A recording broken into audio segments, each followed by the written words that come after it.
Vin parents, c'est une expérience riche en rebondissement et qui bien souvent peut s'aimer des événements qui nous pas attendent et qui nous pas connaissent. Atina Audibert, il fait ça avec sa passion depuis 1 an.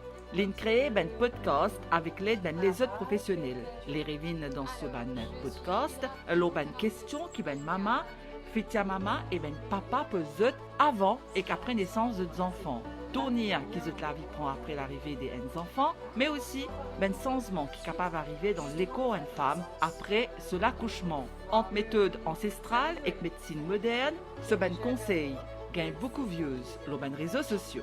La Case Maman est un podcast made in Maurice. Donc, c'est inspiré du podcast de la matrescence de Clémentine Sarlat, qui est une Française. La Case Maman, c'est un podcast made in Maurice inspiré de matrescence par Clémentine Sarlat, une Française. Mon créé sa podcast-là l'année dernière pour cause de maternité et périnatalité avec professionnel de la santé et elles joignent parents, papa, maman, pour se raconter nous de l'expérience parents sans culpabilité. Pour qu'ils nous racontent leur expérience de parents. Et tout ça, c'est sans culpabilité, sans tabou, et c'est vraiment pour montrer la réalité en fait. Donc, parce que c'est magique, oui, d'être parent et d'accueillir un enfant. Les extraordinaires quand on est parent, mais il y a aussi des difficultés qui nous rencontrent. Alors, ce podcast-là, c'est pour mettre en valeur toutes ces bonnes ressources qui nous sont ici dans Maurice-là. Toutes ces ressources qu'on a à Maurice. Ça a été beaucoup de mon propre vécu, de ma propre expérience en fait, parce que je suis maman de 2 enfants. Mon lança moi tout seul, tout une vie depuis mon propre vécu. Moi j'ai des enfants. Après mon premier accouchement, moi pas trop bien. Moi tu peux un baby blues. Moi gagne un changement d'identité. Moi pas trop connais qui m'a bien fait, à travail ou pas. Complètement un changement d'identité, beaucoup de bouleversements, des oublis de plein de choses. Je ne savais plus si je voulais aller travailler, repartir travailler ou s'occuper de mon enfant. Moi joue beaucoup d'immunes sur la route qui aide moi, comme sage-femme, doula, hydrothérapeute, gynécologue et les autres professionnels.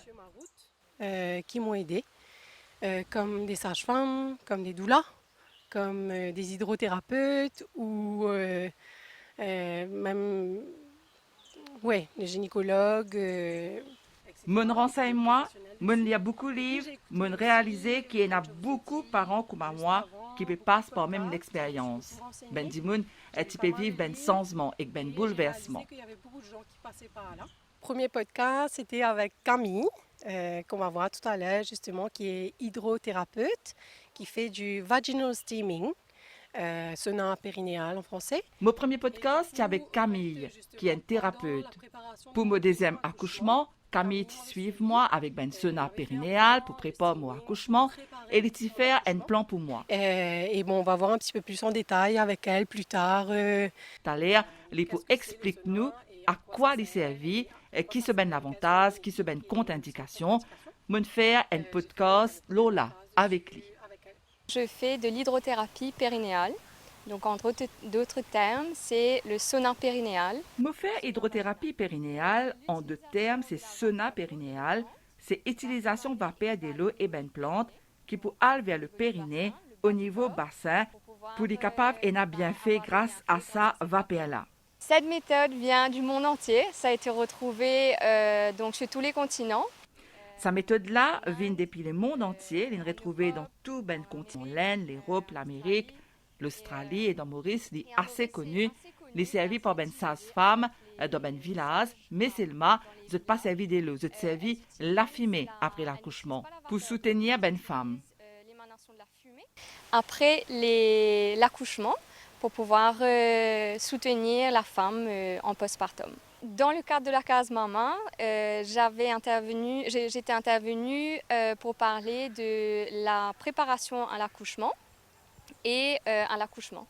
Dans le podcast avec Atina, on intervenir pour cause de la préparation à l'accouchement, préparation du périnée, amène circulation qui est bizarre, relaxation, lubrification, qui ben madame bizarre pour que bébé descende bien dans le passage, et qui savent faire de façon apporter naturelle. La relaxation qu'elles ont besoin, la lubrification qu'elles ont besoin pour que le bébé puisse descendre de manière fluide et qu'il n'y ait au moins essayer de ne pas avoir de déchirure. Il y a eu pas mal de downloads, pas mal de téléchargements pour un premier épisode. Nous avons pas mal de downloads pour un premier épisode. Nous avons une page Facebook, une page Instagram pour expliquer qui nous peut faire et le qui s'y nous peut causer après. Nous avons beaucoup de bons retours. Et il y a beaucoup de femmes qui ne connaissent pas qui était ça, qui était la santé utérine. Et il y a beaucoup de filles qui ne connaissent, qui passaient dans notre école pendant qu'ils étaient gagné notre règle. Et on apprend beaucoup sur la santé utérine en fait. Nous pas trop connaissons l'espace intime et nous la santé utérine en fait. Une fois qu'ils nous connaissent comment ça passe, nous apprenons beaucoup de choses là, comment les mots c'est avec nous mood. Il y a pas comment une saison, l'hiver, l'été, ben du monde, il est bien content ça notre podcast santé là. utérine en fait. Donc j'essaye de faire 2 podcasts par mois parce que c'est pas, je fais ça à temps partiel, je travaille aussi dans les ressources humaines full time et j'ai 2 enfants et un mari. Moi essaye de faire des podcasts par mois, moi faire ça part-time parce que moi travaille full-time dans le département HR. Moi j'ai des enfants, moi marié. Moi essaye de faire des épisodes par mois, moi essaye de faire alors, un thème bien précis tous les temps avec un professionnel et sinon une maman ou un papa. Elle est une créatrice de vêtements et du coup, elle avait les trompes bouchées, elle était infertile. On lui a dit qu'elle ne pouvait pas tomber enceinte et avoir des enfants. Et du coup, Donc, mon deuxième podcast, c'était avec Mélina, qui est une créatrice de mode, qui a une difficulté pour concevoir un bébé. Elle raconte-nous ça l'épreuve là. Aujourd'hui, il y a une fille qui s'appelle Amy, qui a 10 ans. Après ça, on fait un podcast sur le métier sage-femme dans Maurice avec Claire Israël. L'une cause comment ça passait pour eux et qui se travaille été en tant que sage-femme avant et après l'accouchement. On fait un podcast avec Ben Doula qui vous trouver à l'air, un sexologue, un papa qui explique ce lien d'attachement avec ce fille. On entre en scène dès la grossesse et parfois même au moment de la préconception en fait. Nous rentrons en scène des grossesses et parfois même pendant préconception pour rencontre d'un couple au moment grossesse, souvent pendant deuxième trimestre qui nous autres et ensemble nous préparons l'accouchement et les semaines qui suivent l'accouchement. Moen accompagnante à la naissance, en grec dit ça doula, dans le monde entier connu comme doula. Doula en hindi c'est le marié hindou, moi mon travail c'est doula. Dans mon métier, je soutenir un couple qui accueille un bébé dans notre famille. Je travaille en partenariat avec Séverine. Ensemble, nous créons une entreprise qui s'appelle Odette et Marie. Nous faisons beaucoup de choses pour soutenir les parents pendant la grossesse, pendant l'accouchement et postpartum. Ça existait depuis la nuit des temps. Je pensais qu'une femme toujours accompagne une famille au moment de la naissance. Nous métier pas médical. Nous pas ben sage-femme, nous soutenir ben famille émotionnellement, mais je travaille aussi dans la pratique. Par exemple, je suis capable de faire une tasse d'ité, si c'est ça qui est Madame Bizin, me soutenir la famille.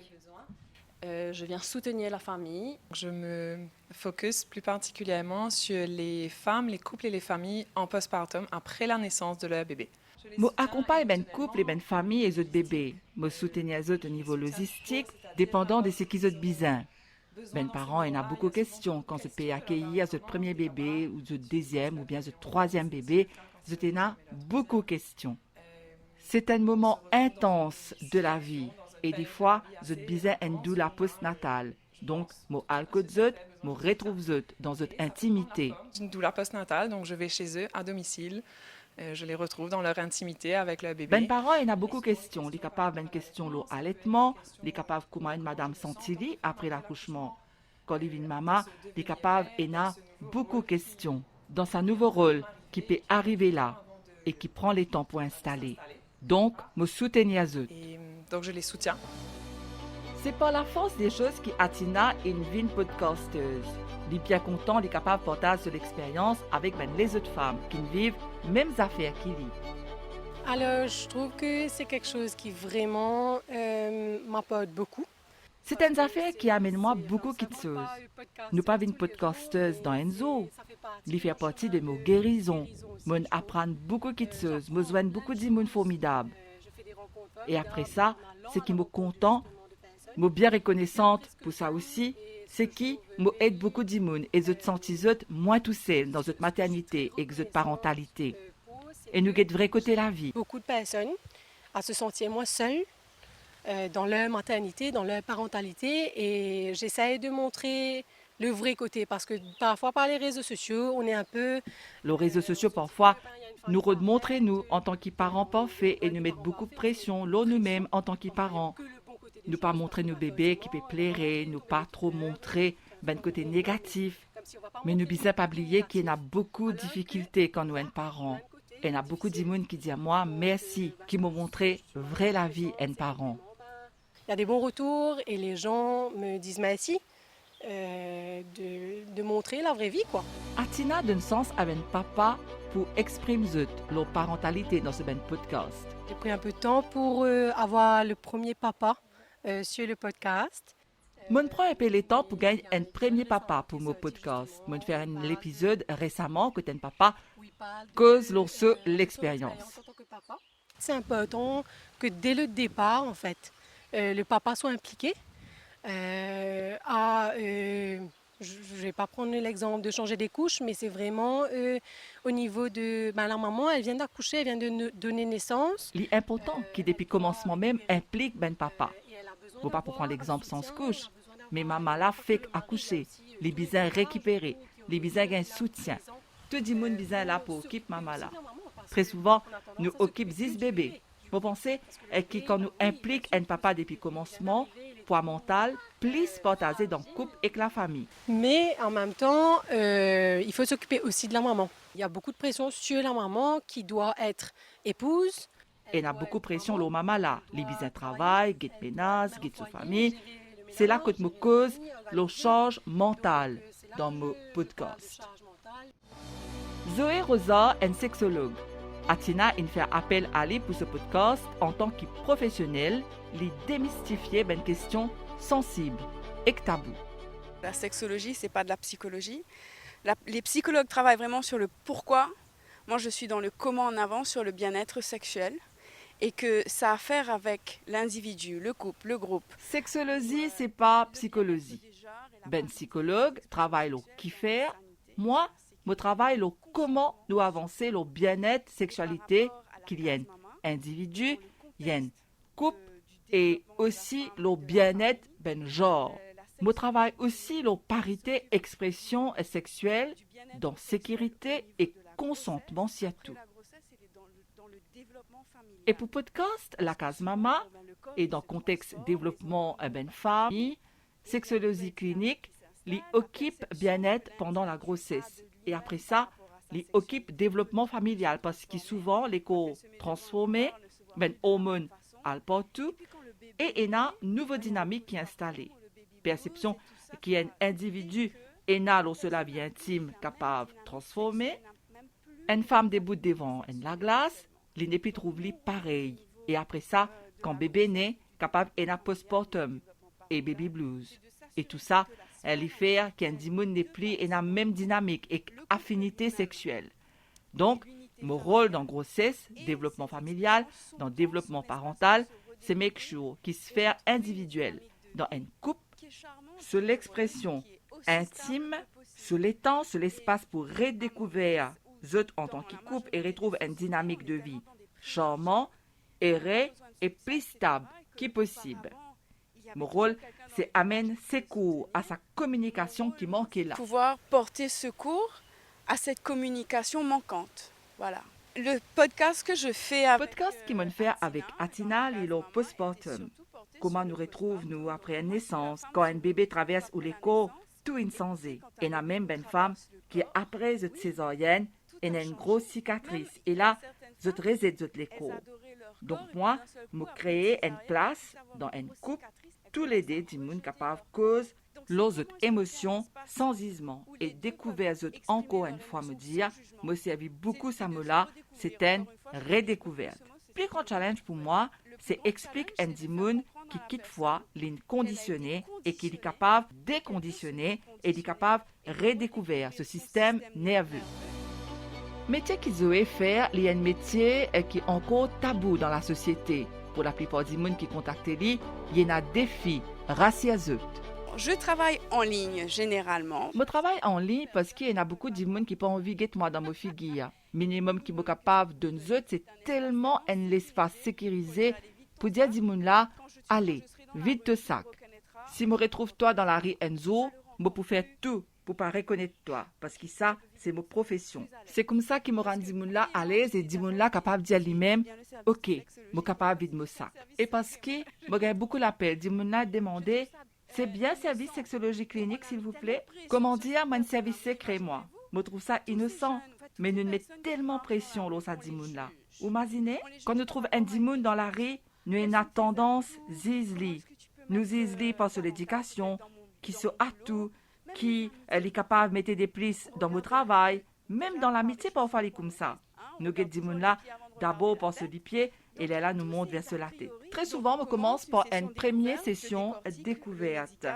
Je décortique côté médical avant, côté psychologique. S'il y a un problème, je cause avec un psychologue parce que je travaille avec un psychologue qui a vraiment un dimoun. Si du monde là est assez courage, les vignes guettent moi direct. Là, nous rentrons dans le vif du sujet. Nous regardons ben l'attitude qui nous prend par système nerveux du monde là. Moi, je là avec une activité à faire tous les jours, soit une fois par semaine, pour qu'il y réhabituer ce système nerveux d'une meilleure façon pour une meilleure existence, en fait. Ce métier sage-femme est né à travers solidarité et entraide des bonnes femmes. Atina capable fière de cette initiative. C'était un projet qui trottait dans ma tête depuis un an avant. Me tiens envie de faire ben podcast, c'est un projet qui peut trotter dans ma tête depuis un peu longtemps. Comme une sortie dans mes difficultés après naissance mon bébé, me tiens envie de faire quitteuse pour ben les autres parents. Pour montrer dans Maurice qui nous est là pour aider autour de la maternité et parentalité. Et vraiment, zis pour démystifier ben tabou. Et vraiment essayer de juste démystifier les tabous. Et voilà, nous arrivons à la fin au magazine. J'espère que vous passez un bon moment avec nous. Nous donnons rendez-vous très prochainement, l'Océan Créole.